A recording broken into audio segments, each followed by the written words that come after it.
Bonjour chers amis, vous êtes des adorateurs qui adorent le Père en esprit et en vérité. Soyez bénis. On va commencer par ce texte de Jean chapitre 4 verset 22 qui dit ceci.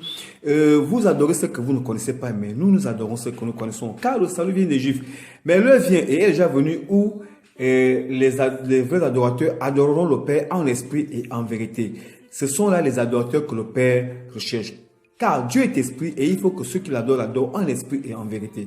En fait, il y a une question quand même qui est là, c'est que comment faisaient nos anciens, nos sacrificateurs, tous ceux qui adoraient le Père, ils adoraient, quelle était la nature et le genre d'adoration qu'ils pratiquaient.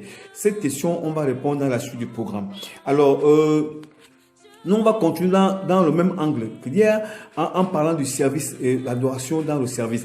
Et en disant que Christ est l'exemple parfait de Dieu qui a quitté son trône de Dieu et est venu servir Dieu en révélant la nature, l'attitude d'un adorateur qui adore Dieu en esprit et en vérité. On va le lire dans le livre de Hébreux chapitre 10 verset 5 à 7. C'est pourquoi Christ entrant dans le monde dit, tu n'as voulu ni sacrifice ni offrande, mais tu m'as formé un corps. Tu n'as agréé ni holocauste ni sacrifice pour le péché.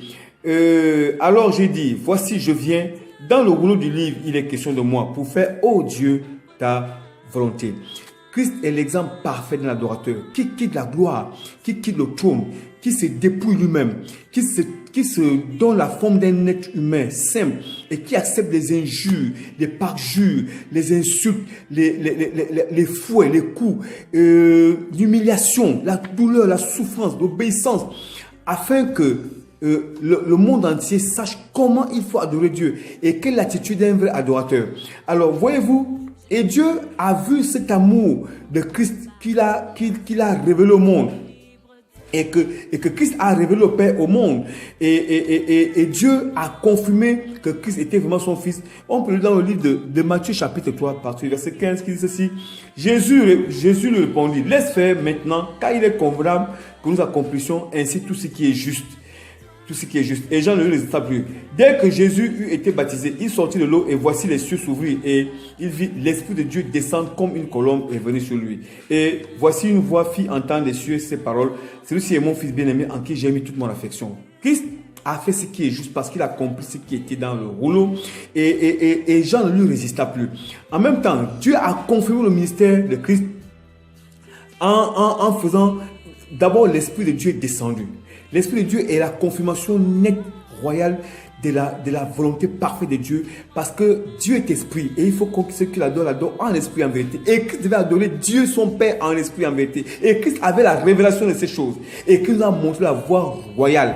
Et Dieu a confirmé que Christ est vraiment son Fils bien-aimé en qui il a mis toute son affection. Voyez-vous, ceci doit réellement nous interpeller, nous concerner. Parce que lorsqu'on sert Dieu et lorsqu'on adore Dieu, on le sait en s'abandonnant, en ne se regardant plus, en ne se considérant plus comme étant quelque chose. Parce qu'on adore celui qui nous a créé, qui a créé les cieux et la terre. Et en se référant à Christ qui lui-même s'est dépouillé. Il n'a pas été orgueilleux, il n'a pas été hautain. Il a été un homme humble, simple. Et voici comment dans le livre d'Apocalypse, nous pouvons lire Apocalypse chapitre 5 à partir du verset 1, tout le chapitre pour le lire. Mais ce qui nous a interpellé, c'est qu'il est dit qu'il y avait un livre qui était écrit en dedans et en dehors. Et il était tenu par celui qui était assis sur le trône. Personne n'était trouvé digne de prendre le livre de la main droite de celui qui était assis sur le trône. Seul l'agneau immolé avait été trouvé digne de prendre le livre et de le prendre entre ses mains. Et voyez-vous, dès lors que Christ avait pris le livre entre les mains de celui qui était assis sur le trône, toute la terre, tous les cieux, les anges, les 24 vieillards, les 4 êtres vivants, tout le système s'est prosterné et ils ont commencé à adorer et ils ont commencé à entonner un cantique nouveau. Ceci doit être notre attitude.